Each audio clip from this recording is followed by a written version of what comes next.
Entonces, es importante, como lo hemos dicho siempre, entender la clasificación de los mandamientos de Jesús, que se pueden clasificar en tres grandes grupos: ven, permanece y ve.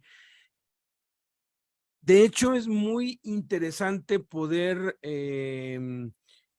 poner todos los mandamientos de Cristo en perspectiva, porque cuando se hace, podemos nosotros ver este mismo patrón, como que él va del ven, se va al permanece, y luego al ve, y otra vez ven, y luego otra vez permanece, y luego ve, que es el evangelismo, el discipulado y las misiones, que es el evangelizar, discipular y enviar. Ahorita, pues vamos a ver los mandamientos que vamos a ver hoy, que son son 7. 2 tienen que ver directamente con los niños. Él ha estado hablando de los niños, y eso tiene mucho que ver con lo que nosotros debemos, pues, cuidar, tanto a los niños físicos como a los niños espirituales. Son, pues, cosas que tenemos que mantener bien. Y después vamos a ver mandamientos que directamente tienen que ver con el B, con el pues delegar, con el enviar a otros a hacer lo que él nos manda hacer. Entonces, ven, permanece y ve.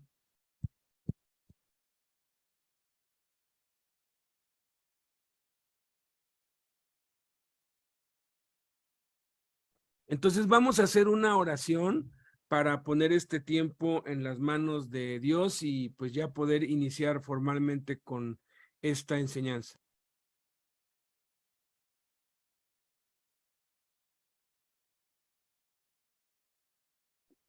Padre Celestial, en esta hora, Señor, te damos gracias, Señor. Gracias, Padre, porque nuevamente, Señor, otro día más, Señor, nos das de vida, Señor. Otro día más, Señor, nos das de estar contigo, Señor. Bendito es tu nombre, Señor. Te alabamos, Señor. Bendecimos tu nombre, Señor. Y te pedimos, Padre Celestial, que tú seas, Señor, obrando en nuestros corazones, que tú seas manifestándote para que tu nombre sea glorificado, Señor. Abre nuestros ojos, abre nuestro entendimiento para que el día de hoy podamos comprender lo que tú quieres y no nada más saber, sino el llevarlo a cabo, Padre. En el nombre de Jesús, amén. Entonces, evangelismo, discipulado, misiones, evangelizar, entrenar, enviar, es alrededor de lo cual giran todos los mandamientos que nuestro Señor Jesucristo nos ha dado. Y los mandamientos se pueden clasificar por tipos también. Se pueden clasificar en mandamientos directos, que es cuando pues simplemente el Señor Jesús da una orden y ya no explica absolutamente nada, simplemente pues da la orden y listo, es una orden directa. Luego vienen los mandamientos con promesa, cuando al mandamiento Jesús le añade una promesa que va a ser algo si obedecemos. Vengan a mí todos los que están trabajados y cargados y yo los haré descansar. Ahí está la promesa que Él nos hará descansar. Luego están los mandamientos circunstanciales, que es cuando en la palabra de Dios se dice cuándo, ¿verdad? Cuándo. Cuando hay una circunstancia, ¿no? De si traigo mi ofrenda al altar y allí me acuerdo de que mi hermano tiene algo contra mí, y entonces da 5 mandamientos asociados. Luego vienen los mandamientos condicionales, que son aquellos que dependen de un sí. Si tu ojo derecho te es ocasión de caer, si tu mano derecha te es ocasión de caer. Y son varios. Ahora sí que todos los mandamientos de Cristo están distribuidos en todas estas clases. Luego vienen los mandamientos prohibitivos. Jesús prohíbe varias cosas, dice no juren en ninguna manera, por ejemplo, y da 7 mandamientos acerca de no jurar. Y luego los mandamientos misioneros. Hoy vamos a ver 2 mandamientos directos, ¿sí? Perdón, un mandamiento directo, un mandamiento prohibitivo y 5 mandamientos misioneros. Entonces vamos a iniciar pues con la 168ª cosa que Jesús mandó guardar a sus discípulos. Ok, el siguiente mandamiento que nos toca el día de hoy, que Jesús mandó a sus discípulos para que nosotros estuviésemos conscientes y que también a nosotros fue escrita para testimonio, para que nosotros creciéramos espiritualmente y pudiéramos comprender y entender y llevar a cabo y creer por fe en ese Dios que pues murió y resucitó y que ahora está en nuestro corazón. No necesitamos verlo para entender que Él es Dios y que nos ha mandado mandamientos para este tiempo, para que estemos llevando a cabo cada mandamiento que Jesús mandó a sus discípulos y a nosotros. Y el mandamiento que sigue es el 168. Dice, dejen a los niños venir a mí. En Mateo 19, 13, 15 dice, entonces le fueron presentados unos niños para que pusiese las manos sobre ellos y orase. Y los discípulos les reprendieron. Pero Jesús dijo, dejad a los niños venir a mí y no se lo impidáis, porque de los tales es el reino de los cielos. Y habiendo puesto sobre ellos las manos, se fue de allí. El contexto cultural judío de la época de Jesús, de los años, de los niños, el tiempo. De la época de Jesús, los niños eran menospreciados y no eran tomados en cuenta socialmente. No se les consideraba como modelos de inocencia, como lo hacemos nosotros hoy, sino como modelos de inmadurez, ignorancia y torpeza.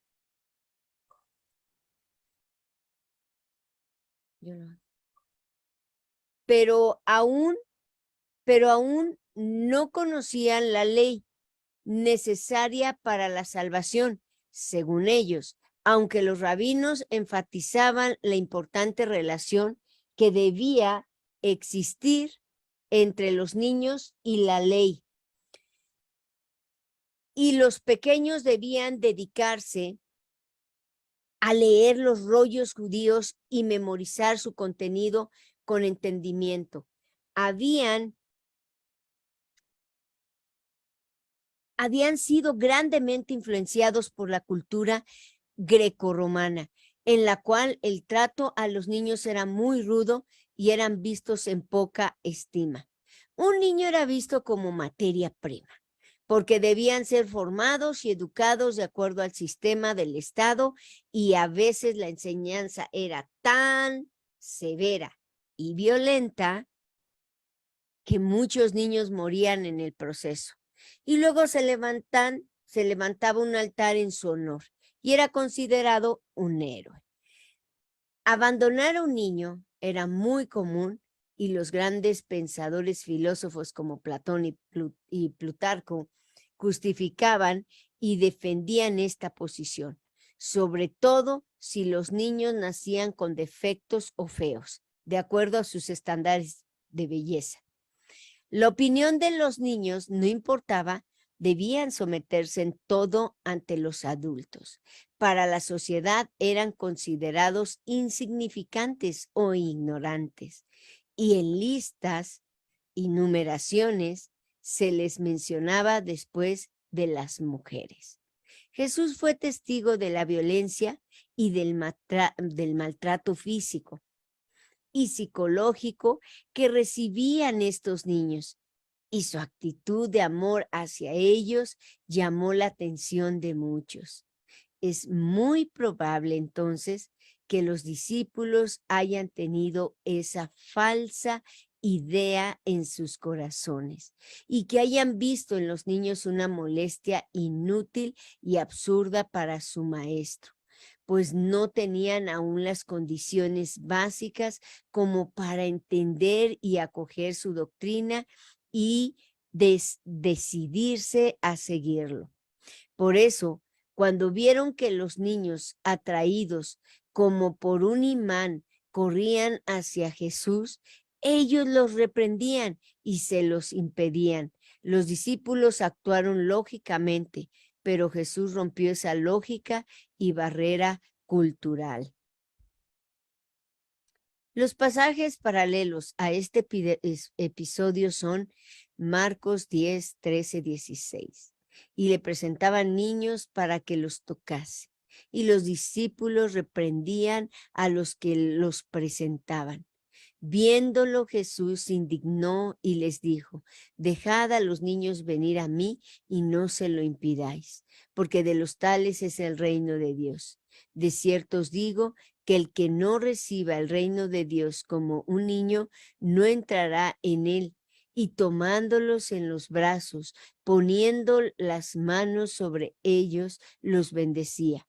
Y Lucas 18, 15, 17 dice: traían a él los niños para que los tocase, lo cual viendo los discípulos les reprendían. Mas Jesús, llamándolos, dijo: dejad a los niños venir a mí,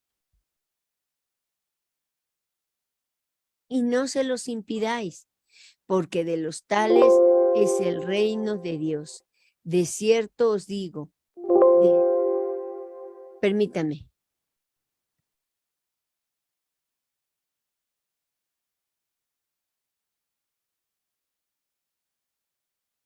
De cierto os digo que el que no reciba el reino de Dios como un niño, no entrará en él. Y tomándolos en los brazos, poniendo las manos sobre ellos, los bendecía. Y Lucas 18, 15, 17 dice: traían a él los niños para que los tocase, lo cual viendo los discípulos les reprendieron. Mas Jesús, llamándolos, dijo: dejad a los niños venir a mí, y no se lo impidáis, porque de los tales es el reino de Dios. De cierto os digo que el que no recibe el reino de Dios como un niño, no entrará en él. Uniendo los tres relatos, descubrimos que le fueron presentados unos niños. Se los trajeron para que los tocase y que pusiese las manos sobre ellos y orase. La gente sabía que Jesús sanaba y bendecía con sus manos. Por eso querían que sus hijos fuesen bendecidos y sanados. Cuando los discípulos vieron esto, reprendieron a los niños y a los que los presentaban. Cuando lo vio Jesús, se indignó, se molestó y dio 2 mandamientos. El primero, mandó que dejaran a los niños venir a él. Y el segundo, que no se los impidieran, porque de ellos es el reino de Dios. Miren, el primer mandamiento pone de manifiesto que debemos enseñar a Jesús a los niños y debemos dejarlos venir a Jesús. A los niños se les debe predicar y enseñar el evangelio aún desde el vientre de la madre, porque desde ahí pueden ser llenos del Espíritu Santo, como lo fue Juan el Bautista cuando Elizabeth estaba embarazada aún. Los niños aprenden más de lo que sienten y de lo que ven que de lo que escuchan. Los padres deben de tener mucho cuidado, más bien dicho, nosotros los padres debemos de tener mucho cuidado de no dejar a los niños, venir a Jesús al no darles la oportunidad de escuchar la palabra de Dios. No enseñar a Jesús a los niños es desobedecer este mandamiento. Este primer mandamiento tiene que ver con la pasividad, con simplemente no hacer nada ni procurar enseñar a Jesús a los niños. Al guardar silencio y no hablarle de Jesús a los hijos, desde bebés estamos desobedeciendo este mandamiento del derecho divino que tienen los niños de escuchar la palabra de Dios. A veces, y lamentablemente, esto lo tenemos muy claro cuando nuestros hijos son pequeños y somos muy conscientes de la necesidad que cuando vamos a un lugar para visitar, cuando vamos con la familia o cuando vamos a una iglesia en casa o cuando vamos a una iglesia, a una reunión que nos invitan, somos muy, pero muy conscientes de esta necesidad. Y es maravilloso. ¿Saben? Yo no veo tanto el problema aquí. El problema lo veo en los ajenos que no tienen los niños. El problema es cuando tú y yo, nuestros hijos ya están grandes y hacemos lo mismo que no queríamos que hicieran para nuestros hijos. Ese es el problema. Yo lo que veo aquí, que este mandamiento es, si tus hijos ya son grandes, considera que hay niños y que los presentes y que estén ahí como cuando tus hijos estaban. Nunca se nos olvide porque créanmelo, como dirían vulgarmente, de a tiro por viaje, me llevo la sorpresa, de verdad, y todavía hasta el día de hoy, mujeres, hermanas en Cristo que conozco que desde pequeños tuvieron a sus hijos, ya son grandes y ahora no les dicen y les dan consejo a otras personas, mujeres, que no hagan lo que ella hizo.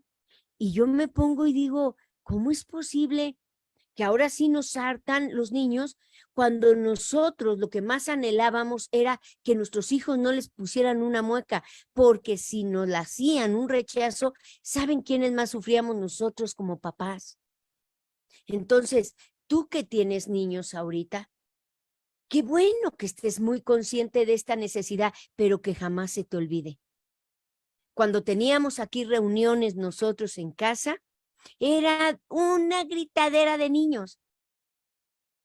Quisimos que poner a alguien, que una maestrita de niños, que acá, y no funcionó. ¿Por qué? Porque los papás estaban donde está mi hijo y se levantaban, y yo personalmente, ¿verdad? Porque era una necesidad que yo tenía, porque yo tenía en ese tiempo hijos y eran pequeños. Bueno, miren, hicimos lo que dice aquí. Era una bulla, de verdad, y eran unos gritos de los niños. Habían unos que se quejaban. Es que los niños no nos dejan oír.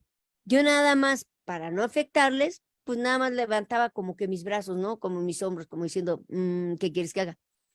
Y nada más me reía, pero nunca les di, no, sí, vamos a hacer esto y esto, no, nada. Miren, a veces es más sabio, ¿saben por qué? Porque empezaron a crecer mis hijos y mis hijos ya eran más tranquilos, porque hay una etapa en que los niños son más tranquilos, pero hay una etapa que son destrampados. Y ahí es cuando nosotros, recuerda, cuando te quieras alterar, que estés muy contento en tu hábitat, en tu lugar, donde estás escuchando la palabra de Dios y algo te moleste de algún niño, recuerda tus tiempos. Recuerda ese tiempo pasado, que nunca se te olvide. Nunca se te olvide, porque lamentablemente somos muy fáciles después de juzgar y lastimar a los niños. Cuando nosotros, cuando teníamos hijos, era nuestra primera necesidad más valiosa de que nuestros hijos fueran aceptados. ¿Saben? Yo me sentí aceptada. Y en muchos lugares, créanmelo, porque viajé con Alberto, muchos lugares me lastimaron, porque a mis hijos los lastimaban.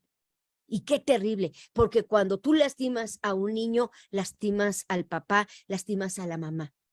Consideremos, no importa que lloren, si estás leyendo la palabra, sé considerado, abrázalo o dale algo, pero ayudemos a los papás, pero nunca olvidemos que nuestra posición fue la misma que ellos. Nunca, por favor, porque eso es muy común en personas que ya se hacen muy ermitañas, ¿cómo se podría decir, Beto? Personas que ya se creen así, Grinch, sí, Grinch. Y se nos olvida, ¿no? Entonces, esta necesidad no dejemos de olvidarla. Tú que tienes niños pequeños, que nunca se te olvide cuando crezcan. Te van a llegar niños a la reunión. Lo que tú sentías va a sentir el papá o la mamá. No lo hagas cuando crezcan. Y si nosotros ya tenemos hijos grandes y tenemos niños pequeños que recibir, pensemos como si fueran nuestros hijos. Y bueno, vamos al segundo mandamiento a este mismo respecto. Dejen a los niños venir a mí. Y también dijo esto, no le impidan a los niños venir a mí. En Mateo 19:14, en la segunda parte, Jesús da el segundo mandamiento, muy parecido al primero, pero ahora en sentido negativo. Dejen a los niños venir a mí implica que debemos hacer todo lo que esté de nuestra parte para permitir que los niños vengan a Jesús. No impidan a los niños venir a mí implica que no debemos estorbar, que no debemos poner obstáculos para que los niños vengan a Jesús. Y vamos a hacer un poco de historia, porque es muy cierto lo que los historiadores y los sociólogos dicen. Pueblo que no conoce su historia está condenado a repetirla y desafortunadamente a casi nadie le gusta la historia y se van repitiendo generación tras generación los mismos errores. En la iglesia sucede lo mismo. Vamos a hacer un poco de historia. Desde el inicio de la iglesia en Pentecostés y durante más de 1800 años, los niños siempre fueron parte de la congregación y de las reuniones cristianas. La iglesia se congregaba en casas y los niños siempre estaban presentes y las mamás cuidaban a los bebés de brazos. A los otros niños los dejaban libres y los dejaban participar, los dejaban o poner atención o hacer alguna oración o simplemente estar jugando por ahí los niños ya de 3, 4 años que todavía no son muy conscientes. Fue hasta el año 1780 y bueno, vamos a hacer historia porque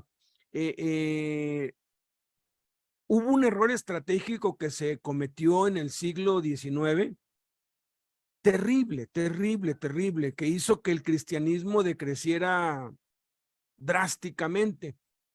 Y hoy en día se piensa que así ha sido siempre, pero no, no. Eso que pensamos que así ha sido siempre empezó en el 1780, porque ahora sí que si nos estamos reuniendo en casas, si pues tenemos iglesias en casas, a veces lo único que hacemos es trasladar el modelo caduco, el modelo obsoleto, el modelo fracasado de la iglesia en un templo.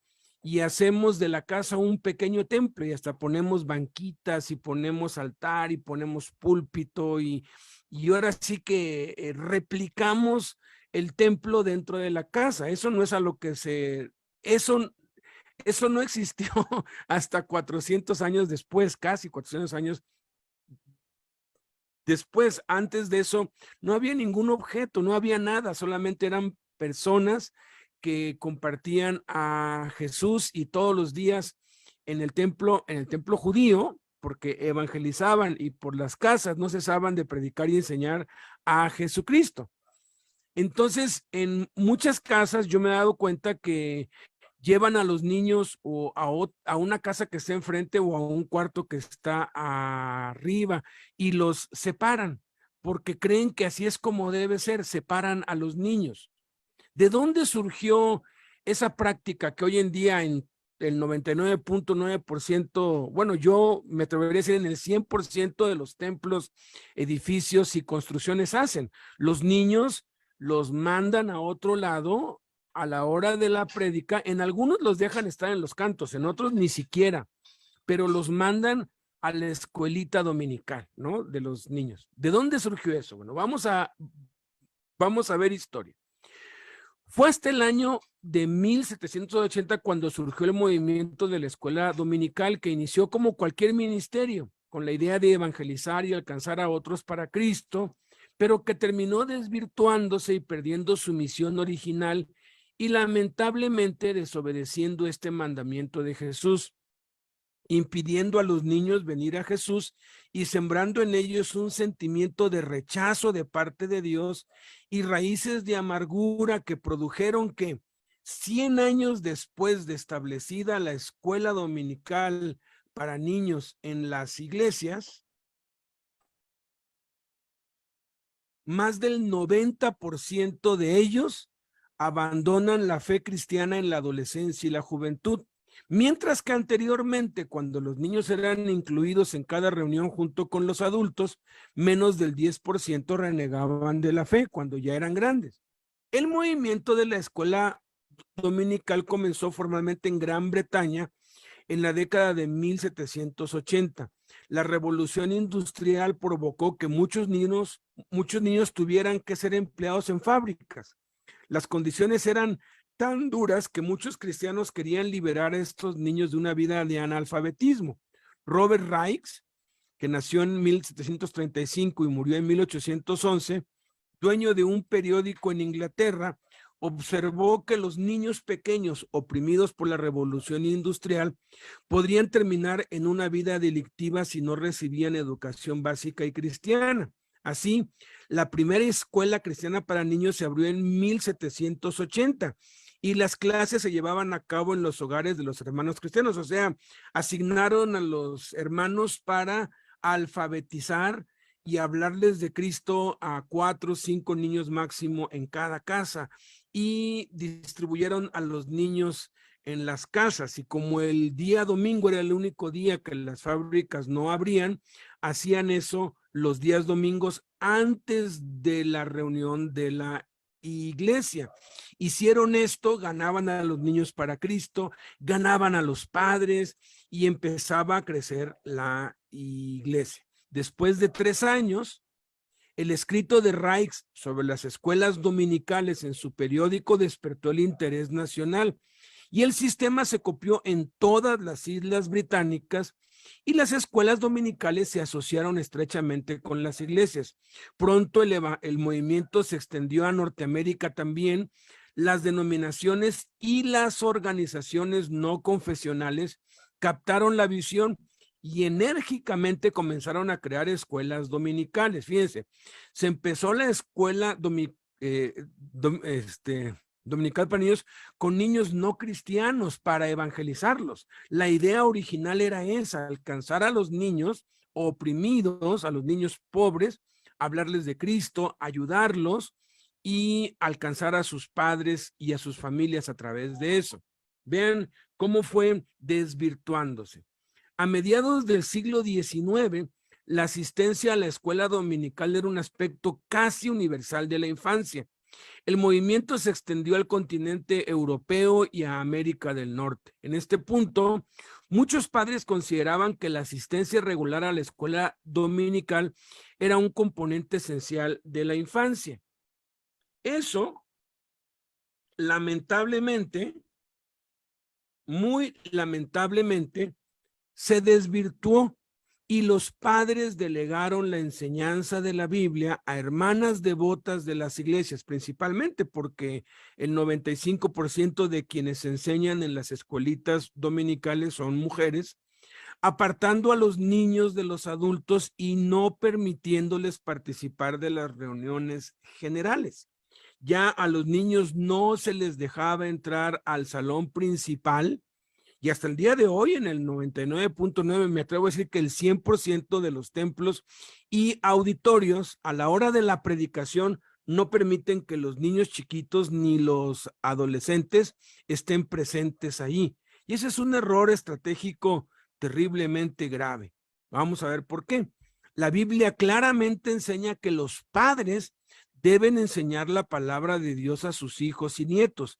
Y eso se hizo durante más de 1800 años hasta principios de 1900. En ese tiempo, a finales de 1800 y principios de 1900, a finales del siglo XIX y principios del siglo XX, el 50% de la población mundial era cristiana. 1 de cada 2 habitantes del planeta Tierra eran cristianos, pero en solo 50 años, porque ya se había establecido esto de las escuelitas dominicales 50 años atrás, disminuyó drástica y dramáticamente al 10% de la población mundial, 1 de cada 10. Esta práctica, contraria a la enseñanza de Jesús y a lo que se practicó en los hogares durante siglos, aunado al factor del clericalismo, la construcción de templos y el desconocimiento de la obra del Espíritu Santo, contribuyeron trágicamente a que en la siguiente generación la iglesia decreciera tanto. Si bien no debemos forzar a los niños a estar presentes, no debemos impedir que estén, como Blanquita lo explicaba hace un rato, aunque hagan ruido, porque los niños aprenden más de lo que ven y sienten que de lo que oyen. En las iglesias, en casas. Bueno, pero hay ruidos, tampoco voy a dejar que anden llorando, gritando todo, o sea, por eso me paro, soy Claro, inteligente claro. y trato de que no hagan ruido. Claro, los padres deben pues mantener a sus niños de que no hagan ruidos más allá de lo normal, pero los niños hacen ruidos. Juegan y están con sus carritos o con sus muñecas los niños de 3, 4 años, pero miren, desde los 5, 6 años los niños ya están poniendo más atención a lo que se está haciendo en la reunión que a sus juegos, ¿sí? En las iglesias, en casas, debemos permitir que los niños estén presentes, que participen, que oren. Si ya saben leer, pues hay que pedirles que lean, aunque sea 3 o 4 versículos de la Biblia, que hagan una oración, pues Jesús dijo que de ellos es el reino de los cielos. Los niños aprenderán y recibirán 1000 veces más de Dios que si se les separa de los adultos, cosa que sienten como rechazo y les produce amargura. No impidamos a los niños venir a Jesús. Así que si usted está haciendo iglesia en casa y separa a los niños, ya no lo haga. Ese es un error trágico que simplemente trae como consecuencia amargura en los niños, sentimiento de rechazo que va a terminar en la edad adolescente o joven apartándose de Dios porque va a creer que Dios no lo quiere. Pero si lo deja estar en la reunión con los grandes, mire, el niño de 5, 6, 7 años, 10 años, el adolescente de 12, 13, ver a sus papás leer la Biblia, orar, ver a sus papás adorar a Dios, ver a sus papás poner atención, es el más grande ejemplo que puede recibir un niño para su edad adulta. Pero si privamos a los niños de eso, si no les permitimos ver a sus padres adorar a Dios, pues ¿cómo esperamos que aprendan? Los niños no van a aprender de otros, van a aprender de acuerdo al diseño de Dios de sus padres. Y si un padre no enseña a sus hijos, es lo peor que puede hacer, porque es como un terreno que pues simplemente no se le hace nada y lo único que crece allí es pues maleza y hierba mala, ¿no? Quisiera yo que veamos un video que dura 3 minutos acerca de qué hacer con los niños, ¿no? Cómo puedes tratar este asunto de los niños en la iglesia en casa. Oigamos y veamos. Cuando nos reunimos, el Espíritu Santo es el líder de la reunión. A menudo las iglesias en los hogares modelan lo que han visto en las iglesias tradicionales. Alguien es designado para dirigir la adoración, alguien más la enseñanza, pero la iglesia de hogar no es una versión más pequeña de la iglesia tradicional. Es un lugar donde cada persona puede desarrollar un papel.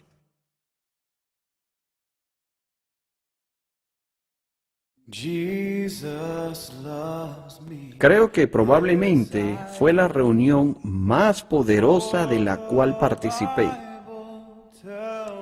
A mitad de la reunión, una niña de 5 años le susurró algo a su mamá en el oído. Yo podía ver lo que estaba sucediendo allí en esa esquina. Su mamá movió la cabeza para decir que sí.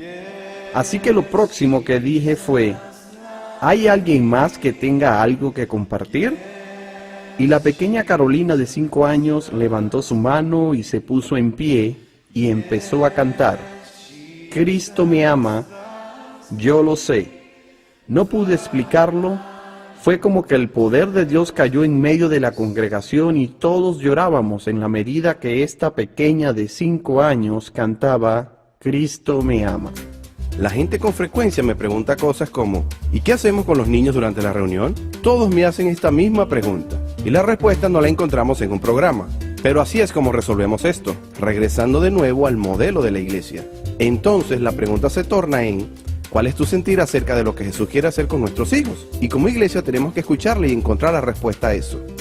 Los más pequeños, por lo general, son atendidos por una de las madres o una de las adolescentes. El resto de los niños está formando parte del servicio. Lo que intentamos es que todos los niños se involucren en el servicio. Si pueden leer, entonces los pondremos a leer las escrituras. Nuestros niños aprenden de esta manera que ellos pueden compartir, y esto es maravilloso y alentador, escuchar los testimonios y ver cómo interactúan en el servicio. Nuestra hija menor, que tiene 25 años, se creó en una iglesia de casa. Yo pienso que ella vio a otros niños de su misma edad involucrados, sabiendo que ellos tenían algo que decir y compartir. Pienso que esto fue un aspecto positivo para ella y que aprendió a expresarse en frente de las personas y de que Dios puede hablarle a ella también y no solo a los adultos. Una de las cosas que me gusta decirle a las personas es que mi esposa y yo tenemos 6 hijos y hemos estado involucrados en la iglesia de hogares por más de 13 años. Y hemos visto a la mayoría de nuestros hijos crecer en este ambiente. Todos nuestros hijos han aprendido que ellos son ministros y no espectadores.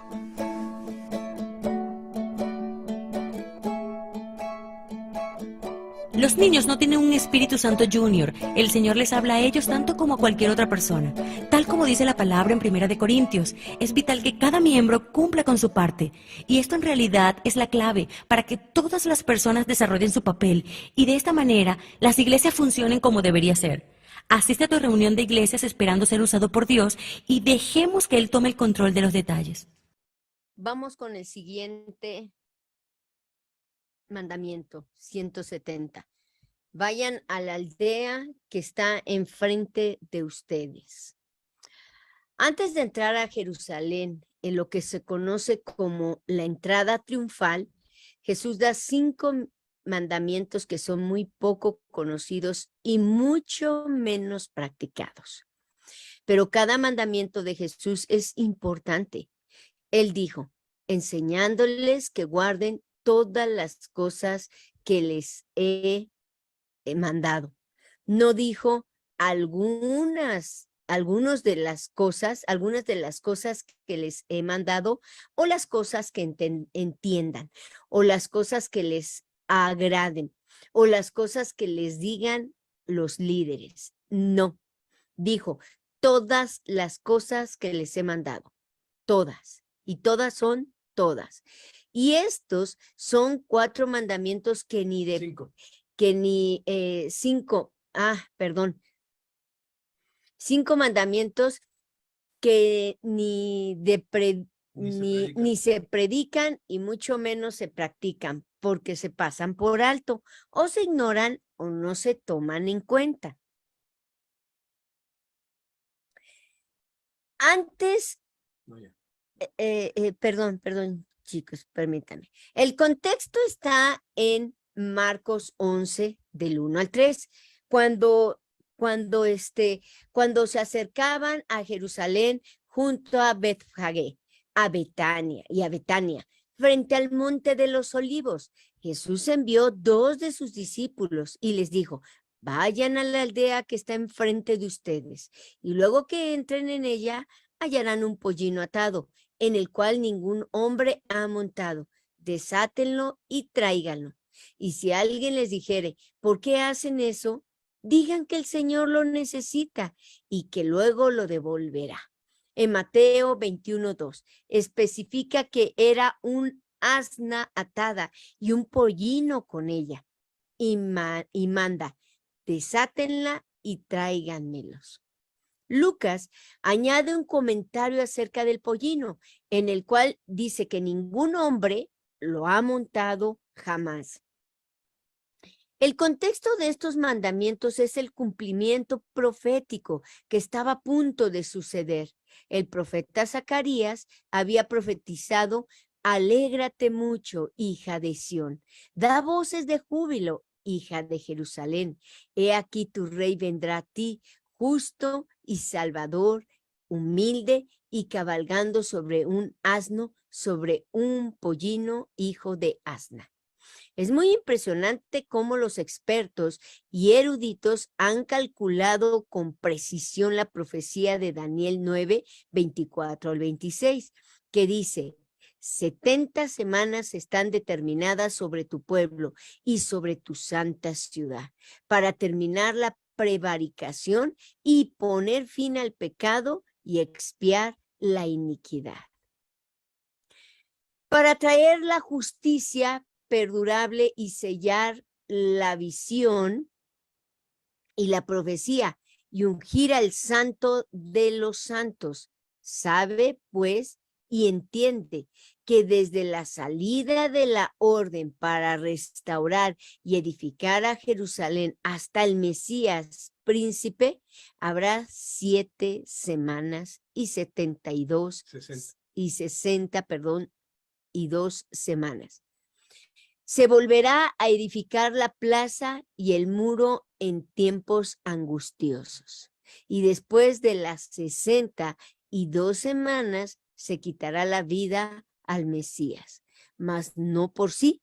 Y el pueblo de un príncipe que ha de venir destruirá la ciudad y el santuario, y su fin será con inundación, y hasta el fin de la guerra durará las devastaciones. En cuanto al primer periodo de 69 semanas de años, equivaldría a 483 años, y se nos dice que duraría hasta el Mesías príncipe, cuando se quitará la vida al Mesías, mas no por sí. Ahora, tenemos que determinar la fecha exacta en la que Cristo murió, para lo que el Nuevo Testamento nos ofrece algunos datos que nos son de gran ayuda. Sabemos que el Señor comenzó su ministerio público en el año 15 del imperio de Tiberio César, siendo gobernador de Judea Poncio Pilato y Herodes tetrarca de Galilea, y su hermano Felipe tetrarca de Iturea y de la provincia de Traconite, y Lisianas tetrarca de Abilinia, y siendo sumos sacerdotes Anás y Caifás. Esto nos lo dice en Lucas 3, 1, 2, lo puedes leer. Con todos estos datos, los historiadores no tienen grandes problemas para fijar esta fecha en el año 29 después de Cristo. Si tenemos en cuenta que el ministerio del Señor duró 3 años y que terminó en la Pascua judía, podemos concluir que esa fecha sería en el año 32 de nuestra era. Concretamente en el mes de abril. Si calculamos cuántos años pasaron desde el año 445 antes de Cristo, cuando Artajerjes firmó el decreto, hasta el año 32 después de Cristo, cuando murió Cristo, pasaron 483 años. O sea, 69 semanas de años, como sería de esperar, tomando como base el año de 360 días, según el calendario judío y no el gregoriano. Entonces, es muy claro que estaba a unos días para que él fuera a dar su vida en expiación en la cruz. Las profecías más importantes estaban a punto de cumplirse a partir de ese día. Entonces les manda, vayan a la aldea de enfrente. Ese es un mandamiento profético. Estamos viviendo en los últimos días que iniciaron hace 2000 años en Pentecostés, cuando Pedro dijo, mas esto les he dicho por el profeta Joel, y en los postreros días, dice Dios, derramaré de mi espíritu sobre toda carne. Este mandamiento significa que debemos ir al lugar que tenemos frente a nosotros a desatar a las personas que están atadas en la incredulidad, a los perdidos que están sin Cristo y predicarles el evangelio. Jesús nos dice, como a Pablo, te envío para que abras sus ojos, para que se conviertan de las tinieblas a la luz y de la potestad de Satanás a Dios, para que reciban por la fe que es en mí perdón de pecados y herencia entre los santificados. Vayan a la aldea que está enfrente de ustedes. Esto es algo que tarde o temprano se va a cumplir y este es nuestro tiempo. Que vayamos con las personas que tenemos enfrente, hablarles de Jesús, decirles que Dios les ama, porque ellos están perdidos, ellos necesitan de Jesús. Yo recuerdo hace muchos años, cuando a mis hijos los tenía en kinder, yo pasaba por las calles, era una calle para llegar a una transitada y luego la avenida que daba para el jardín de ellos. Y cada vez que yo pasaba, miren, algo sorprendente me pasaba, que yo veía como si no hubiera paredes en cada hogar, todos los problemas los miraba.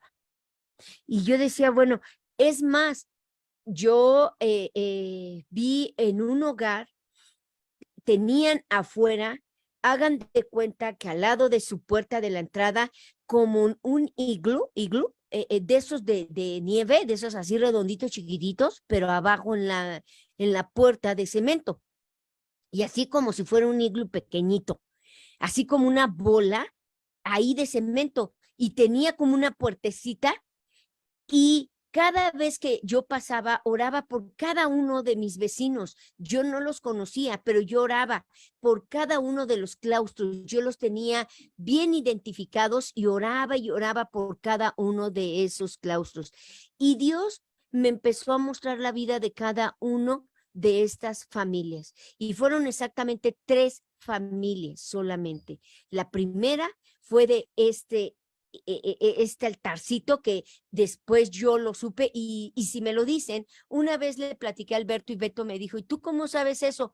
Le dije, no sé, pero de verdad que yo sé que es Dios que me lo traduce cuando yo veo su hogar y ando orando. Ahí se había muerto un niño, se les había muerto un niño y lo llenaban de dulces alrededor en ese altarcito y le ponían y le metían como fuego, en serio.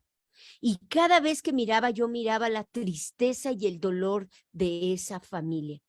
Y oraba. Y de verdad, algo sorprendente que es lo que dice, vayan a las aldeas de enfrente. O sea, enfrente es en tus ojos, donde miran tus ojos. Eso es lo que tienes que empezar a evangelizar. Yo empecé a orar y pedirle a Dios que en cada claustro levantara un misionero, en cada claustro. Y cuando Dios me mostró precisamente esta familia, yo oraba para que Dios me los pusiera. Y cada vez que yo pasaba, exactamente cuando yo pasaba, llegaba un brujo y se metía, salía este humito yo regresaba de mis gemelos, ya se había ido. Y de verdad que Dios me ponía precisamente ese hogar. El segundo hogar que Dios me mostró fue una casa de secuestro. Cuando yo caminaba veía una camioneta como una van antigua, vieja, y cada vez que yo pasaba yo oía gritos de lamento como si estuvieran amarrados personas, y empecé a orar: Señor, si hay aquí alguien que está secuestrado, sácalo, Señor, libra a este hombre, esta mujer, quien esté. Y miren, Dios tan maravilloso me contestaba, que empezó, y fue en ese tiempo cuando se dieron cuenta las autoridades que Ixtapaluca era el primer municipio, lugar del estado que era en alto de secuestros, porque como las casas estaban abandonadas, los metían ahí. Impresionante. Y esa casa fue liberada. Yo no los conocí, pero yo sé que Dios me lo mostró. Esto es lo que significa: vayan a las aldeas de enfrente de ustedes y oren, háblenles. Y la tercera me dio la oportunidad de hablarles, donde una familia con otra se empezaron a lastimar. Yo no vi la situación, pero yo sé que esto sucedió. Yo lo veía cada vez que pasaba en esa casa principalmente. Y este hombre militar, sabía que era militar porque Dios me lo había mostrado, y había golpeado a esta mujer y la lastimó, que cuando yo pasé estaban las manos llenas de sangre en ese carro, estaba de sangre. Llegaron patrullas, se llevaron a la mujer. ¿Y saben qué? Empecé a orar: ten misericordia, Señor. La pobre mujer, que no tenía vela en el entierro, la metieron meses en la cárcel, porque como él era militar, escúchenme, le creyeron a él, porque era un hombre agresivo, maltrataba a su familia. Miren, para que vean que de verdad, cuando Dios te muestra es porque es Él. Pasaron 2 años y quien se convirtió fue su hermana, Carmen se llama, y ella se convirtió a Cristo. Y ahora es una mujer cristiana, se casó con un hombre cristiano, y cuando yo platicaba con ella, yo le decía: oye, ¿y tu hermana? ¿Ella vivía ahí? Sí, ya se fue a Chiapas, me dijo, porque su esposo militar. Cuando me dijo eso, hagan de cuenta que mi cuerpo se sacudió. Dije, era cierto, era Dios que me estaba hablando. Militar, y lo dejó toda la familia y los hijos porque era agresivo. Esto es lo que significa. Ora por tus vecinos, ora por las calles, toma nota por cada calle. Yo anoté todos mis claustros y yo oraba por cada uno de ellos. La reacción y la respuesta fue que Dios me mostraba los hogares y yo sabía que tenía que orar, y fueron demasiados. Yo les podía decir cuántos hogares Dios me mostró, pero lo que Dios quiere, vayamos a las aldeas que están enfrente de nosotros. Y bueno, hasta aquí ya los había enviado casa por casa, ¿no? Entonces, casa por casa, pues es los vecinos que tienes ahí en tu colonia. Vayan a la aldea de enfrente, es la colonia de enfrente, o sea, extiéndete, ¿no? Nos está pidiendo que vayamos un poco más allá. La 171ª cosa que mandó guardar es: desátenla, desátenlo. Son 2 mandamientos en uno. Ahorita vamos a ver por qué. En Mateo 21:2, Jesús dice: hallarán una asna atada y un pollino con ella. Desátenla y tráiganmelos. Obviamente, el pollino estaba atado a la asna y la asna estaba atada a un palo, a un tronco, a un árbol, ¿no? Entonces, al desatar al asna, pues automáticamente el pollino pues venía, porque el pollino, generalmente el hijo del asna, estaba atado con un lazo a la madre, y pues los pollinos por naturaleza son muy apegados a la madre, aun cuando no tengan un lazo, van pegados a la madre todo el tiempo. Pero en Marcos 11:2 dice: hallarán un pollino atado, en el cual ningún hombre ha montado. Desátenlo y tráiganlo. Algunos neófitos han sugerido que es una contradicción o un error, Pero la Biblia es inerrable, no contiene ni un solo error, ni una sola contradicción. Esos neófitos ignoran la cultura hebrea y los usos y costumbres de los tiempos bíblicos. El Espíritu Santo usó a Mateo para escribir el Evangelio a los judíos y a Marcos para escribir a los griegos.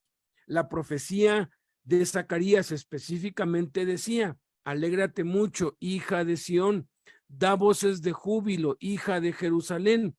He aquí tu rey vendrá a ti, justo y salvador, humilde, y cabalgando sobre un asno. Y luego aclara, sobre un pollino, hijo de asna.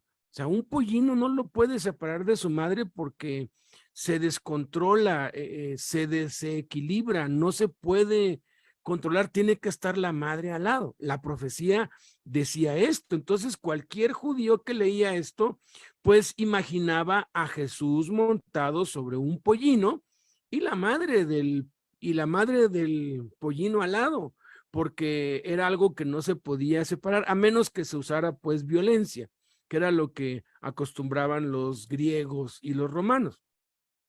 Eso significaba para la cultura judía que el asno todavía dependía de su madre, porque aún era un pollino, es decir, un asno joven. Los asnos eran utilizados principalmente para carga, para acarreo. Un pollino era prácticamente inservible si no estaba junto a su madre. Por eso los mantenían juntos, para poder domarlo, pues ponían carga sobre el asna y sobre su pollino, y en lo que se acostumbraba a llevar carga, y cuando ya crecía, ya estaba domado. Pero si lo cargaban solo, era imposible que llevara carga o que pudiera ser montado. Marcos aclara que el pollino jamás había sido montado, por lo que aún era salvaje, no domado. Y Jesús tuvo que ejercer su poder para montar el pollino y que éste se mantuviera tranquilo y sujeto, a pesar de que era salvaje y nunca había sido montado, lo que por instinto habría resistido y hubiese sido imposible de controlar, mucho menos de dirigir. Por eso Jesús, a pesar de tener el poder absoluto sobre la naturaleza y los animales, ejercita la mansedumbre, tal y como la profecía lo anunció. Por eso pidió que trajeran a la madre, porque dijo: tráiganmelos, desátenla, para permitir al pollino un poco de tranquilidad natural y no tener que recurrir a la fuerza. Los griegos no conocían las profecías ni tampoco la manera en cómo los judíos domaban a los asnos, no por la fuerza violenta, sino por la costumbre y el tiempo, dejándole permanecer junto a su madre mientras poco a poco se acostumbraba a la carga y a los jinetes. Y entonces no era necesario a los griegos referirles que la madre también iba caminando junto al pollino, mientras Jesús lo montaba e iba lentamente caminando en su entrada triunfal a Jerusalén, en medio de la algarabía, los gritos de júbilo, las alabanzas y las palmas y mantos tirados al suelo a su paso. Este mandamiento tiene un significado muy profundo en el contexto de hoy, que es el evangelismo, que es la aplicación de estos 5 mandamientos. Este es el segundo de los 5.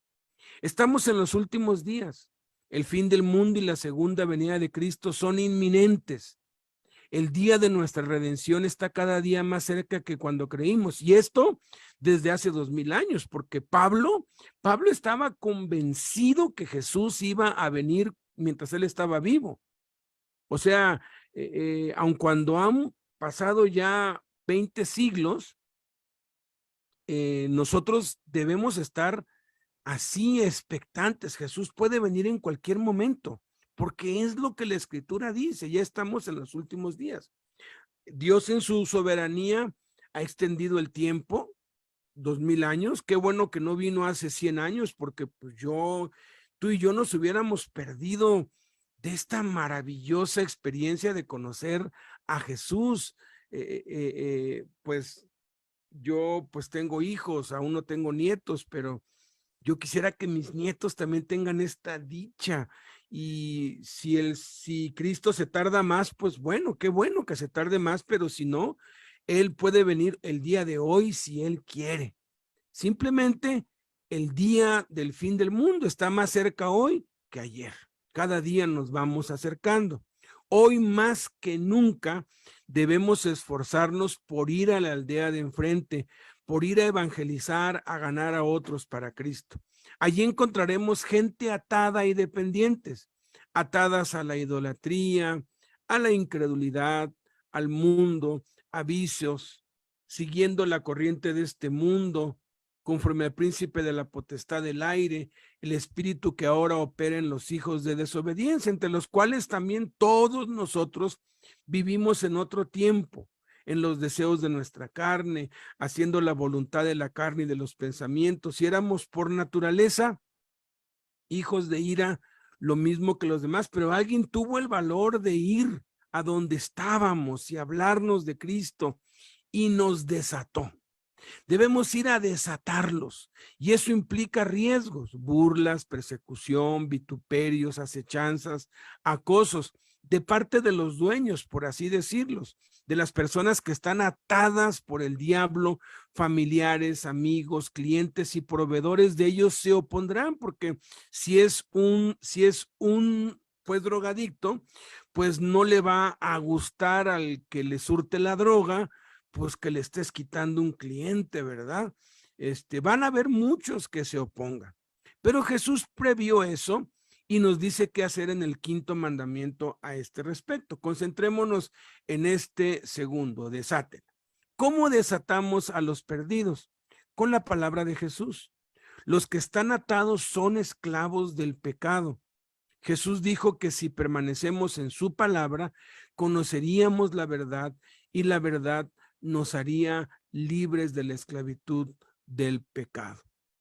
Tenemos que ir a hablar es de Jesús, no de la iglesia, no de algún líder, no de nosotros, no de un curso, porque a veces hablamos más del líder o del curso o de la denominación o de los hermanos que de Jesús. Cuando alguien se nos acerca con un problema grave, lo que hacemos es llevarlo con el pastor o llevarlo a la iglesia, y ese es un error también grave, es un error estratégico crítico. ¿Por qué? Porque pues no enseña la escritura eso. La escritura enseña que debemos llevarlos es a Jesús, que es lo que vamos a ver a fondo en el siguiente mandamiento. Pero aquí tenemos que ir a desatarlos y el único que tiene el poder para desatarlos es Jesús. Es la palabra de Jesús. Tenemos que hablarles a la gente de Cristo, no de nosotros. Tenemos que ir en Jesús, en las fuerzas de Jesús y predicar y anunciar a Cristo a los perdidos. De esa manera es como los desatamos.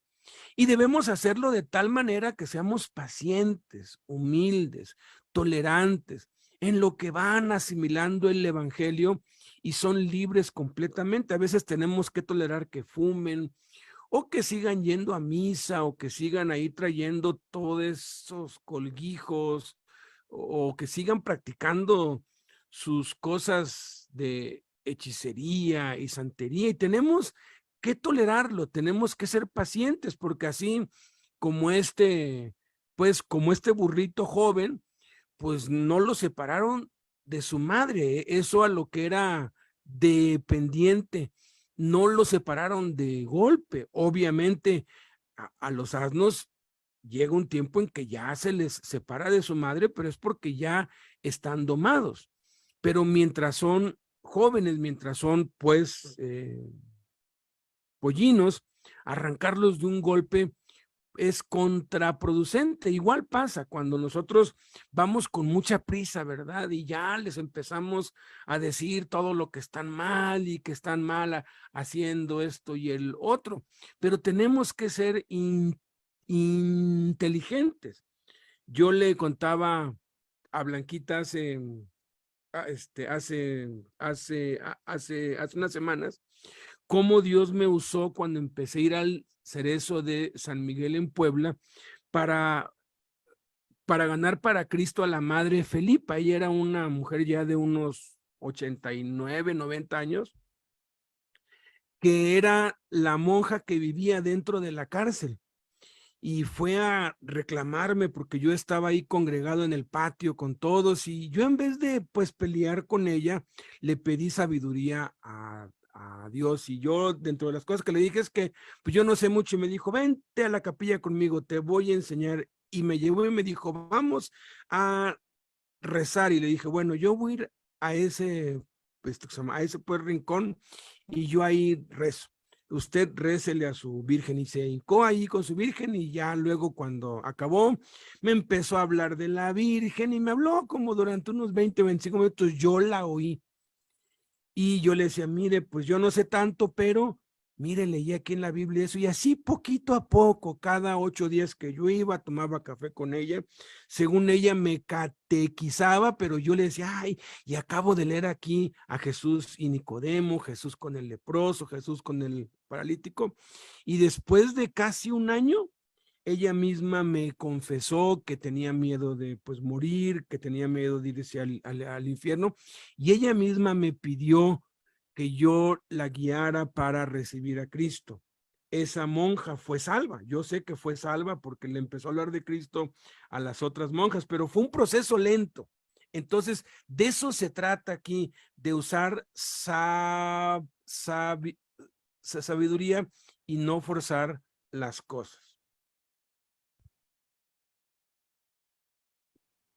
El siguiente mandamiento que nos toca es el mandamiento 172. Tráiganmelo, tráiganlo. El predicar, nosotros, el evangelio, conlleva 5 acciones. Una nos corresponde a nosotros hacer, 2 a quienes evangelizamos, y 2 le tocan a Dios. Esto se ve claramente en Hechos 26, cuando Jesús comisiona a Pablo y lo envía a predicar el evangelio. El contexto está en los versículos 16 al 20, cuando Pablo está testificando de su conversión ante el rey Agripa. Pero levántate y ponte sobre tus pies, porque para esto he aparecido a ti, para ponerte por ministro y testigo de las cosas que has visto y de aquellas en que me apareceré a ti, librándote de tu pueblo y de los gentiles, a quienes ahora te envío, para que abras sus ojos, para que se conviertan de las tinieblas a la luz y de la potestad de Satanás a Dios, para que reciban por fe que es en mí perdón de pecados y herencia entre los santificados. Por lo cual, oh rey Agripa, no fui rebelde a la visión celestial, sino que anuncié primeramente a los que están en Damasco y Jerusalén y por toda la tierra de Judea, y a los gentiles que se arrepintiesen y se convirtiesen a Dios, haciendo obras dignas de arrepentimiento. La primera acción nos corresponde a nosotros, para que abran sus ojos. El Dios, para que abras sus ojos. El Dios de este siglo, Satanás, ha cegado el entendimiento de los incrédulos para que no crean y se salven. Además de que ha elegido muros de incredulidad alrededor de sus mentes con argumentos y altivez en contra del conocimiento de Dios. Pero el evangelio, la palabra de Jesús, es la espada del Espíritu que derrumba esos muros para que la luz del evangelio resplandezca en los corazones de los incrédulos. Debemos poner mucha atención a la parábola del sembrador, donde Jesús nos advierte de los errores que podemos cometer al evangelizar y ser claros y sencillos para que la gente no entienda. Porque cuando oyen, para que la gente nos entienda, porque cuando oyen la palabra y no la entienden, viene el diablo y arrebata lo que fue sembrado en sus corazones. A nosotros nos corresponde ser claros, sencillos, darnos a entender, explicar con claridad el Evangelio, sazonar con sal nuestras palabras, preparar en oración y ayuno los corazones de aquellos a quienes vamos a evangelizar. Además, tenemos que advertirles de las pruebas, tribulaciones, aflicciones y persecuciones que les sobrevendrá y estar alertas contra el engaño de las riquezas, los placeres, afanes y las codicias de otras cosas que pueden ahogar la palabra y hacerla infructuosa. Pero lo más claro que debemos tener es este mandamiento de Jesús: tráiganmelo. Es decir, hacemos todo esto por Jesús y para Jesús, para guardarlos, para ganarlos para Él y para traerlos a Él, no a nuestra iglesia o para nuestra vanagloria o estadísticas. Si hacemos esto, las siguientes acciones estarán garantizadas, porque ninguno puede venir a Jesús si el Padre no lo trajere, pues todo lo que el Padre le da vendrá a Jesús, y que a Él viene, Jesús no lo rechaza. La segunda y tercera acción les corresponde a ellos, para que se conviertan de las tinieblas a la luz y de la potestad de Satanás a Dios. 2 conversiones. De las tinieblas a la luz y de la potestad de Satanás a Dios. No todos los que les hablamos de Jesús y les anunciemos el evangelio correctamente lo aceptarán y recibirán a Cristo. Algunos no lo harán porque o no es su tiempo aún, o no oramos lo suficiente, o simplemente no han sido escogidos por Dios para salvación. Eso nunca lo podremos saber. Sin embargo, predicar el evangelio es la empresa más segura del mundo, porque siempre habrá al menos uno que reciba nuestras palabras. Y como dijo Jesús, el que los rechaza a ustedes, me rechaza a mí. El que los oye a ustedes, me oye a mí. El que recibe sus palabras, me recibe a mí. A veces,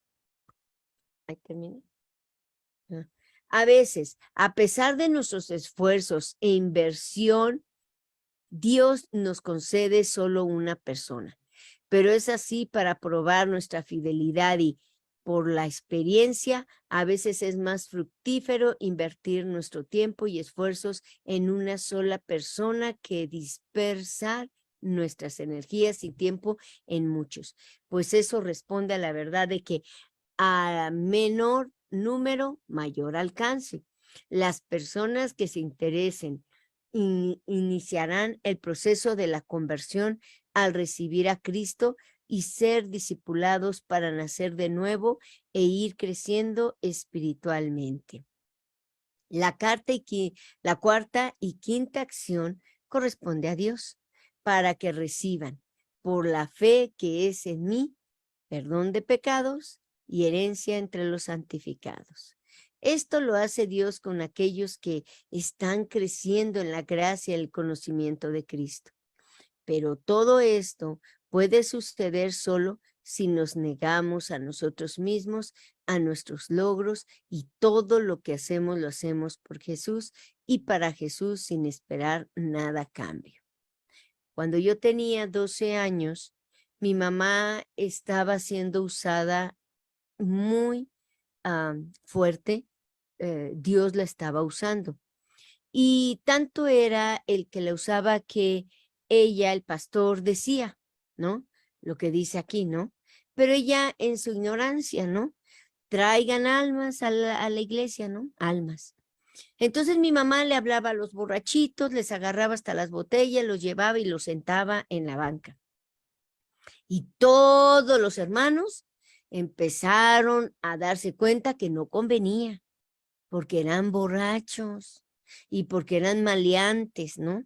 Entonces, exactamente en esa época, cuando yo tenía como 12 años, mi mamá estaba guisando y muy clarito Dios le habló y le dijo, le tocó su mandil porque estaba guisando, estaba haciendo la comida y le tocó y muy clarito le dijo, ven. Y ella dijo, ¿a dónde voy? Dejó la cebolla ahí picada, ¿no? Porque estaba picándola, se quitó el mandil, agarró el auto, lo encendió y fue. Y siguió, pero decía, ¿a dónde? ¿A dónde quieres que yo vaya? Y empezó ya a manejar y a manejar. En ese tiempo llegó exactamente en lo que le llaman era en ese tiempo una zona de las más duras, más difíciles, Ejército de Oriente. Le llamaban ahí por la cabeza, creo, de Benito Juárez. Y exactamente ella por una de esas secciones se paró y ella dijo, ¿y ahora qué hago aquí? Ella sintió que tenía que apagar el auto. Y ella empezó a orar y dijo, pues empezó a alabar a Dios ahí, se salió del auto y en eso estaba solo, porque era, toda la gente tenía miedo de caminar ahí por las situaciones que ellos estaban viviendo. En ese tiempo estaba de moda la peor banda que estaba investigada, que querían atraparlos. La ley pues los tenía para buscarlos, donde se encontraban los pelones, se llamaban los pelones.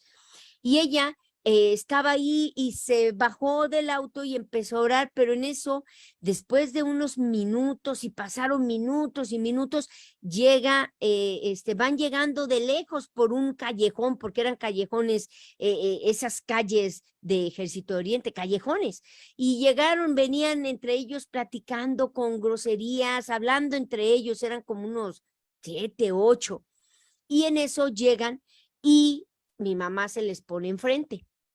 Y ellos dijeron, quítese señora, pero con otras palabras, quítese. Y ella les dijo, no, Dios me trajo aquí para hablarles de Jesús. Y se empezaron a reír, se empezaron a reír. Y ella les dijo, hijos, Jesús les ama. Y ellos dijeron, mire, señora, quítese porque si no, ahorita la matamos. Y ella dijo, ok, pues mátenme, pero cada uno de mis pedazos les va a decir que Cristo les ama. Y en eso doblegaron, estaban enojados, ella les empezó a hablar de este Cristo que había perdonado todos sus pecados, que había dado la muerte de cruz y eran importantes. Empezaron uno a llorar y luego otro a llorar y luego otro. En eso empezaron a tirar sus armas en el suelo, se cayeron rendidos en el suelo y ahí Dios tocó los corazones de estos jóvenes. Y empezaron, fue algo tan sorprendente que empezaron ahí a pedirle perdón a Dios por todas las atrocidades que habían hecho. Y una de ellas estaban llegando de una casa donde habían matado una niña, violado y matado, y la habían dejado en el closet. Así de grave empezaron a llorar. Dios perdonó sus pecados. Y mi mamá, ¿qué es lo que hacía? Los llevó a la iglesia. Vámonos a la iglesia. Y los llevó. Estaba exactamente, empezaba el culto, ¿no? Del mediodía, porque tenían culto por no sé cuánto tiempo. Ya no recuerdo, yo era una niña, pero llegó con todos, bien bañaditos, porque los citó, le dijo, hijos, ahora quiero que conozcan este Dios, yo voy a mi casa, los veo en tal lado. Y llegaron todos. Y bien bañaditos, arregladitos, y entraron a la iglesia. No, para la sorpresa de mi mamá, estaba tan emocionada. Y en eso se asoman los congregantes, el pastor y los diáconos y todos, hicieron una junta rápido y le llamaron a mamá, le dijeron que sacara a esos criminales, porque no era posible que ellos estuvieran ahí, que ella no sabía quiénes eran, y ella dijo, pues no, yo no sé quiénes son, y fue cuando dijeron, son los más buscados, son los pelones. Este es el mandamiento, llevémoslos a Cristo. Mi mamá no sabía dónde llevarlos, ya no supo más de ellos, pero te lo aseguro, que ellos y cada uno de estos jóvenes están en este momento en Cristo si todavía viven. Te lo aseguro que sí, porque Dios nunca deja a alguien cuando le sirve y cuando se arrepiente de conquistar su corazón día tras día. Entonces, llevémoslos a Jesús. Incluso hay algunas iglesias que en la entrada dicen, no se permite la entrada con short, con minifalda, con tatuajes, con piercing y con todas esas cosas, ¿no? A mí a veces me dan ganas de poner otro letrero abajo. Todos los desarrapados y los vagabundos y ahora sí que los que no dejen entrar aquí, a la vuelta vamos a hacer una reunión y allí, y, y allí los, pues dejamos, pero también sería un, ¿cómo se llama? Un error, porque no es llevarlos a un lugar, es traerlos a Cristo y pues podemos hacer lo que Ananías hizo, ¿no? Allí en el cuartel enemigo, allí bautizó a Saulo. Allí donde la gente está, allí les podemos enseñar la Biblia, bautizarlos y allí empezar una iglesia. 173 cosa que el Señor Jesús mandó, digan, el Señor lo necesita y luego los enviará.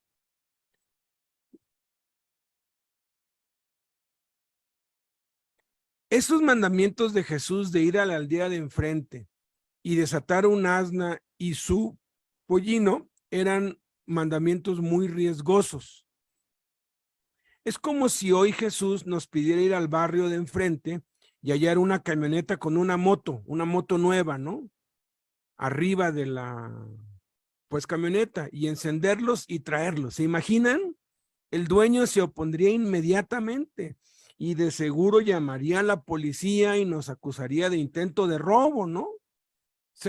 O sea, ponte a pensar un poquito cómo sería eso el día de hoy.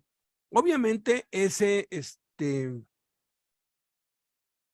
mandamiento y ese acontecimiento no se va a poder repetir en toda la historia, porque fue el cumplimiento profético, fue un hecho histórico que ya se cumplió.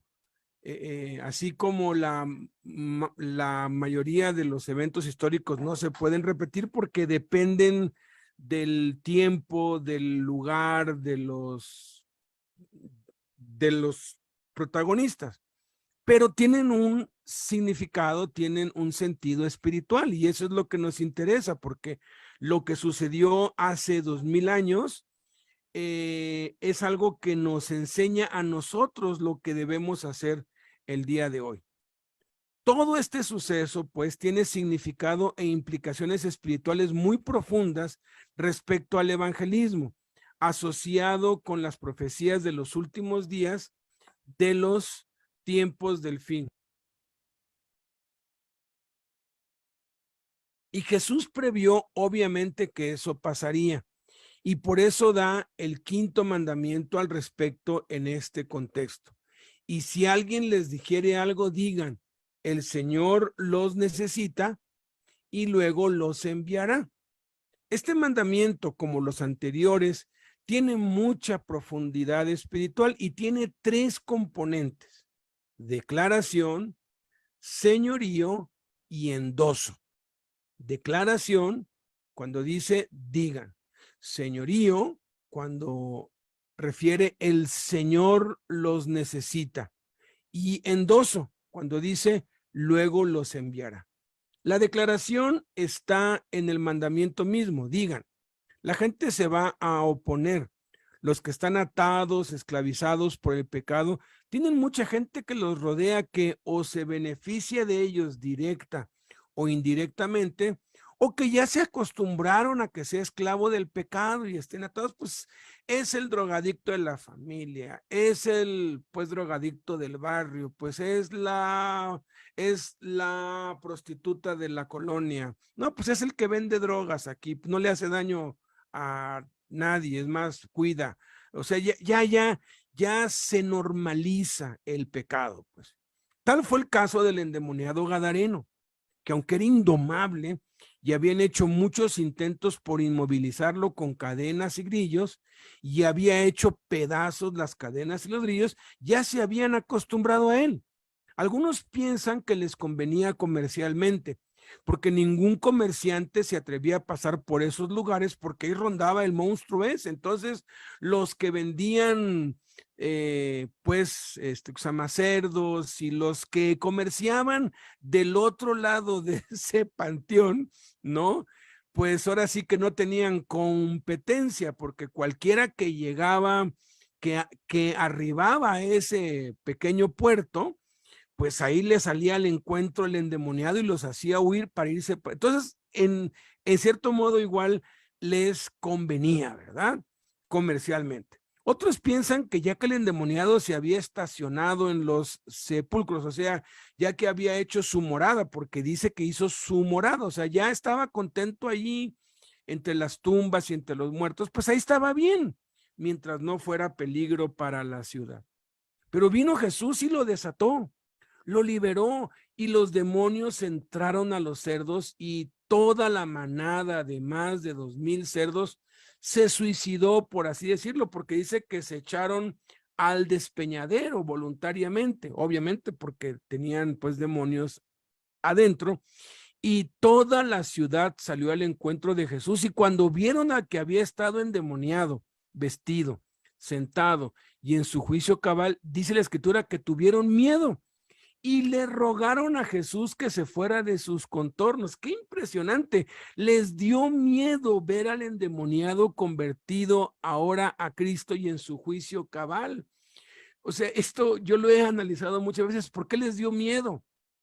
Porque mira, cada vez que alguien se convierte a Cristo, si era un borracho, si era un pues drogadicto, si era alguien haciendo pues cosas malas y de pronto se convierte, a la gente le da miedo. ¿Por qué? Primero, porque saben que Dios es real. Y segundo, porque ellos también deben cambiar. Porque si cambió el que no podía cambiar, ellos están ahora obligados a cambiar. ¿Por qué? Porque ya no tienen excusa ni pretexto. Ya no hay nada que diga, no, pues ahí, no. Si él cambió, yo también debo cambiar. Y la gente, por lo general, no quiere cambiar. A la gente que rodea, a quien recibe a Cristo, le da miedo cuando se dan cuenta que Jesús de verdad ha cambiado su vida, y se opondrán. Hay muchas pues razones por las que lo hacen. Es entonces cuando debemos declarar la palabra de Dios, la palabra de Cristo.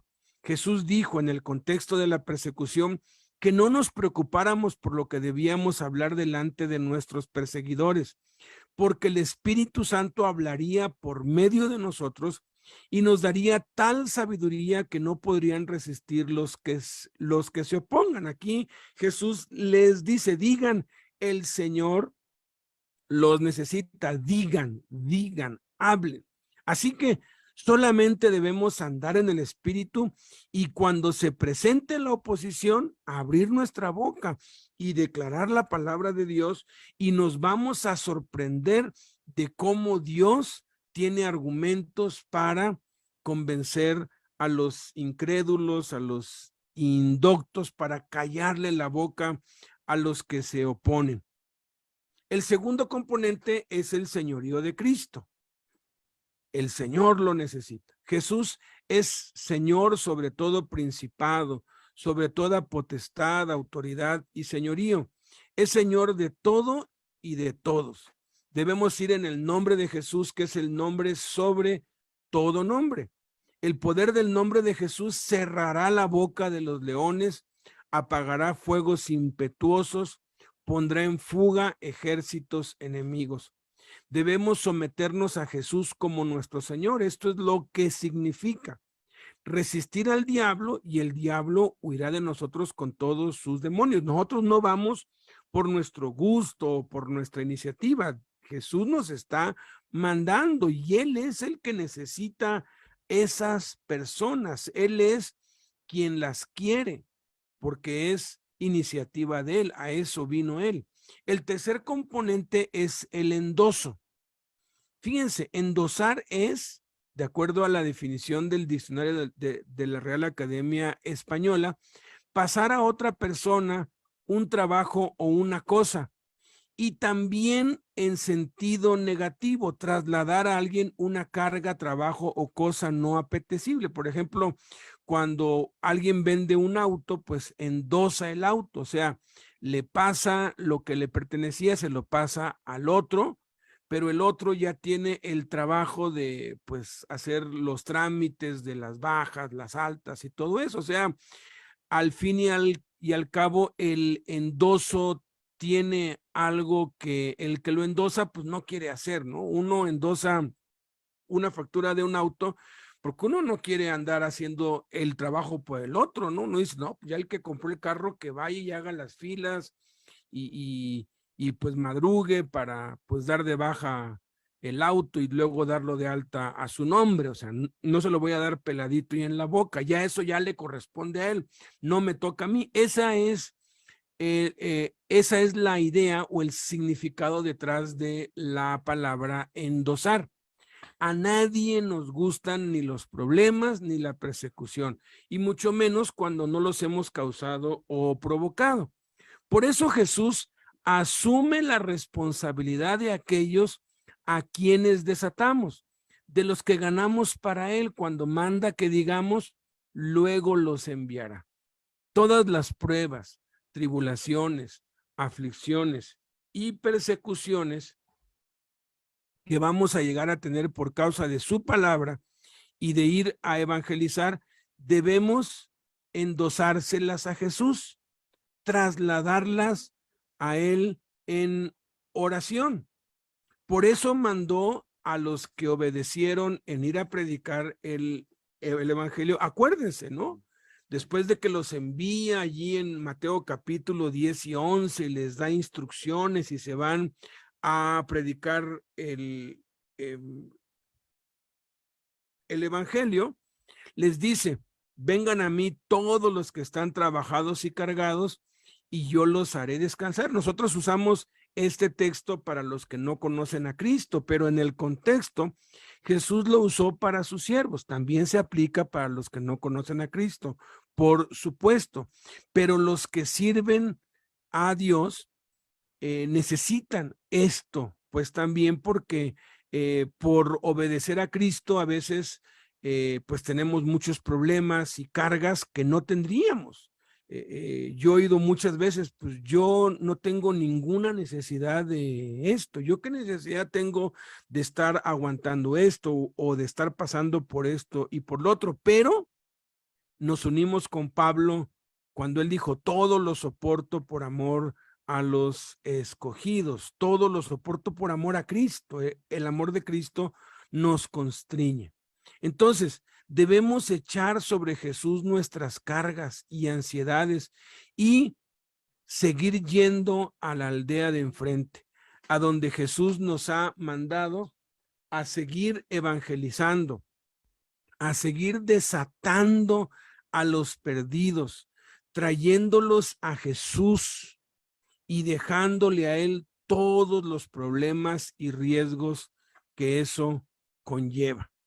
Algo de lo que pues platicaba pues Blanquita hace un rato fue una experiencia que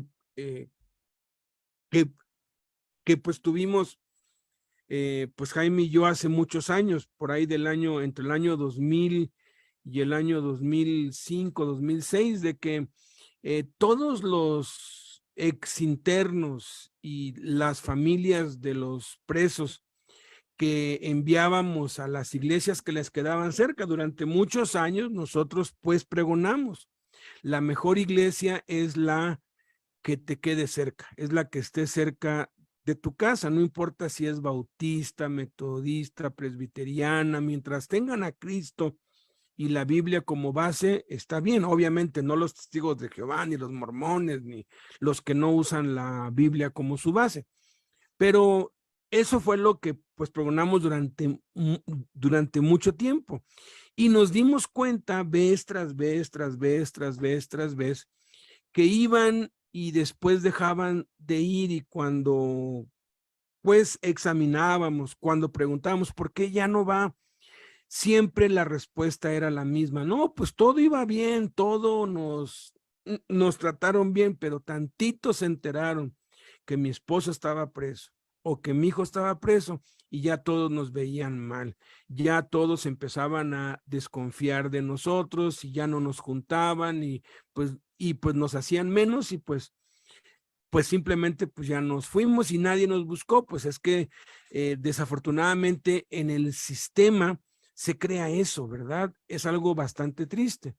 Entonces, en ese mismo tiempo, Dios nos empezó a hablar por medio del libro El Hombre Celestial y el libro Más Allá de lo Radical y ahora sí que muchas otras fuentes en todo el mundo, como el video que les puse hace un rato, de un, pues no es un ministerio ni es un movimiento. Ellos pues simplemente, o sea, lo que hace el Barna Research Group es examinar lo que está pasando en el mundo y en lo que tiene que ver con la Biblia y con Cristo. Y es un fenómeno que está Dios despertando en todo el mundo. La gente está dejando de ir a los templos y a los auditorios y se está yendo a sus casas y ni siquiera saben que lo están haciendo otros. Es algo que el Espíritu Santo está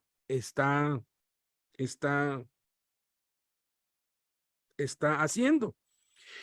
Entonces fue que decidimos irnos a las casas y ser un poco más agresivos en cuanto al formar líderes dentro de la cárcel, afuera, y enseñarles, mira, tú puedes hacer iglesia en tu casa, demostrárselos bíblicamente. Y es como empezamos con lo de las iglesias en casas, para que las familias de los presos y los que salían de la cárcel pues no tuvieran esta experiencia, ¿verdad?, de ser llevados a un lugar donde no fuesen recibidos. Y no se necesita. ¿Por qué? Porque donde 2 o 3 están congregados en el nombre de Cristo, Él está allí en medio de ellos. Entonces, tenemos que, obviamente, esto nos va a traer persecución, nos va a traer muchas molestias, muchos problemas, porque pues nadie quiere que en su casa empiecen a haber cosas, pero vale la pena, de verdad que vale la pena, sobre todo porque los hijos echan raíces, no en la religión, sino en la palabra de Dios, en la oración y en Cristo. Y tenemos que asegurar que la siguiente generación siga el evangelio. Entonces, pues vamos a orar, vamos a darle gracias a Dios por este tiempo que nos ha permitido estar juntos. Nunca olvidemos el propósito de los mandamientos de Cristo, que es evangelizar, discipular y enviar. Todo lo que Jesús manda tiene que ir en este contexto. Si sacamos cualquier mandamiento de este contexto, entonces pues ahí es donde se hacen las falsas doctrinas, ahí es donde pues empiezan a surgir las sectas y otras muchas cosas. Entonces pues oremos para pues pedirle a Dios que pues adoctrinemos, enseñemos bien a nuestros hijos, sobre todo a los niños, que no les impidamos, que dejemos que participen, que estén allí presentes cuando nos reunimos, aun cuando hagan ruido, y que a los niños, ya los que sepan leer, incluirlos. Pues ahora sí que tenemos que cambiar las generaciones futuras si es que Cristo no viene antes, ¿verdad? Entonces, y que viendo con claridad que ya estamos en los últimos días y que la venida de Cristo es inminente, como lo era hace pues 2000 años, pues seamos también más violentos para evangelizar, al mismo tiempo que somos pues tolerantes, que somos pacientes, que nos tomamos el tiempo tal y como lo hizo Cristo, siendo valientes, corriendo riesgos, pero sabiendo que Jesús está en control de todo. Padre, te damos muchas gracias por tu bendita y hermosa palabra. Te suplicamos que estos mandamientos se queden grabados en nuestro corazón junto con nosotros y los podamos llevar a cabo. Gracias por los que ya lo están haciendo. Pero aquellos que aún no lo han hecho, Padre, que lo hagan, que vayan a la aldea que está enfrente. Aquellos que tienen niños, que les lean la Biblia, que les lean historias de la Biblia, de Cristo, que le compartan el evangelio a sus hijos, a sus niños, aún desde el vientre, que no impidan que los niños estén en la reunión de los grandes, que los niños aprendan a través de ir viendo y poco a poco ir absorbiendo el evangelio en sus vidas, Padre. Te lo pedimos en el nombre de Cristo y que seamos utilizados por ti para desatar a otros de las tinieblas en las que están cautivos. En el nombre de Cristo Jesús, Padre. Amén. Amén. Muchísimas gracias. Nos vemos en la tarde. Hoy van a estar Adolfo y Rosalba de Colima y va a ser una bendición a las 6 de la tarde. Mismo canal, mismos lugares de Facebook y de YouTube. Hasta luego. Amarante.